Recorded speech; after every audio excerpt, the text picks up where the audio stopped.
नमस्कार दोस्तों, आज के इस वीडियो में हम पढ़ेंगे section 155 of Indian evidence act. Indian evidence का सेक्शन 155 बात करता है इम्पीचिंग क्रेडिट ऑफ विटनेस। इम्पीचिंग का मतलब होता है कि ऐसा एक्ट जिससे हम क्वेश्चन करते हैं वैलिडिटी से रिलेटेड।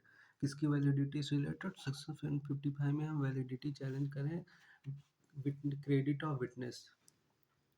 क्रेडिट ऑफ विटनेस का मतलब होता है means reliability of the evidence given by the witness. Witness ने जो एविडेंस दिया उसकी रिलायबिलिटी के बारे में बात की जाती है। तो इम्पीचिंग क्रेडिट ऑफ विटनेस में जो विटनेस ने एविडेंस दिया है उसको उसकी वैलिडिटी को चेक किया जाता है। तो सेक्शन 155 तीन तरीका बताता है जिससे हम जो विटनेस ने जो एविडेंस दिया है उसकी रिलायबिलिटी को चेक कर सकते हैं। वो तीन तरीके जब हम इस प्रोविजन को पढ़ेंगे तो देखेंगे तीनों तरीके क्या हैं जिससे हम विटनेस के क्रेडिट को इम्पीच कर सकते हैं। अब आइए जानते हैं कि 155 सेक्शन 155 का कौन कौन सी पार्टी यूज कर सकती है। तो इसमें जो सेक्शन 155 है इसको यूज कर सकती है एडवर्स पार्टी भी यूज कर सकती है, या कोर्ट के कंसेंट पे ऐसी पार्टी यूज कर सकती है जिसने उस एविडेंस को कोर्ट में बुलाया है। अब आइए प्रोविजन पढ़ते हैं 155। The credit of witness may be impeached in the following ways by the adverse party or the consent of the court by the party who calls him। मतलब विटनेस के क्रेडिट को इम्पीच कर सकती है adverse party या court के consent पे वो पार्टी जिसने उस विटनेस को बुलाया है कोर्ट में। तो जो पहला तरीका वो है by the evidence of the person who testify that they from their knowledge of the witness believe him to be unworthy of credit. इसका मतलब ये है कि अगर वो कोई पार्टी किसी दूसरे पर्सन या किसी दूसरे विटनेस के लिए टेस्टिफाई करा दे कि जो उस पर्सन ने उस विटनेस ने जो एविडेंस दिया है वो अनवर्दी ऑफ क्रेडिट है, उसने जो एविडेंस दिया है उस पे रिलाई नहीं करना चाहिए कोर्ट को।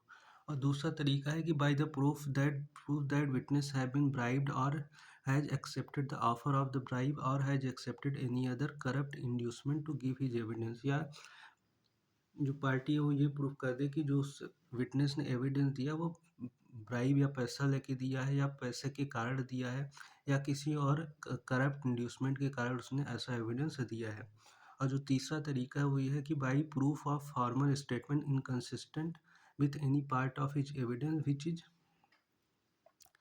विच is liable to be contradict. या जो पार्टी हो कोई ऐसा उस विटनेस का कोई ऐसा प्रीवियस स्टेटमेंट कोर्ट के सामने रखे जो अब नया एविडेंस उसके द्वारा दिया गया उसमें इनकन्सिस्टेंसी हो जिससे उसका एविडेंस कॉन्ट्राडिक्ट हो जाए।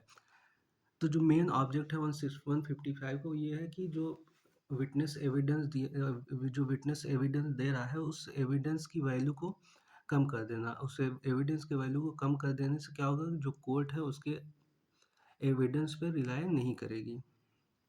और इसका जो एक्सप्लेनेशन 155 के क्लॉज फर्स्ट को और डिटेल में समझाता है कि a witness declaring another witness to be unworthy of credit may not upon his examination in chief. मतलब कि अगर जो पार्टी उस विटनेस के क्रेडिट को इम्पीच करने के लिए किसी और पर्सन को टेस्टिफाई कर रही है तो उस विटनेस से एग्जामिनेशन इन चीफ में ये नहीं पूछेगी कि उस क्या रीज़न है कि जिस रीज़न से वो ये बोल रहा है कि जो विटनेस है वो अनवर्दी ऑफ क्रेडिट है। लेकिन उससे ये प्रश्न क्रॉस एग्जामिनेशन में एडवर्स पार्टी पूछ सकती है।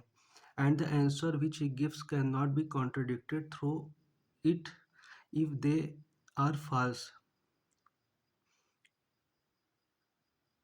in cross examination and the answer which he gives cannot be contradicted through if they are false। अगर क्रॉस एग्जामिनेशन में उसने जो विटनेस ने जो आंसर दिया है मतलब उस जो पहले जो जिस विटनेस के लिए वो बोल रहा है कि वो अनवर्दी ऑफ क्रेडिट है उसके लिए वो कुछ गलत स्टेटमेंट या फॉल्स एविडेंस देता है तो उसके अगेंस्ट फॉल्स एविडेंस का चार्ज लगाया जा सकता है।